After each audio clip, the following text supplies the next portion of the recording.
Agree bull का बैको, छोटी जेसीबी जिसको हम बोलते हैं, किस तरीके से मिनी जेसीबी की तरह काम करती है देख सकते हैं आप लोग।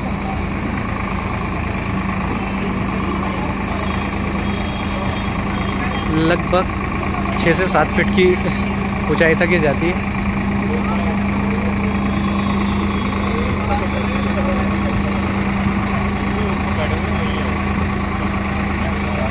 छोटे मोटे गड्ढों की खुदाई करना, छोटे मोटे पेड़ों को उखाड़ने के काम में आ सकती है ये। इससे ज़्यादा आप जेसीबी जितना हार्ड काम नहीं ले सकते हैं।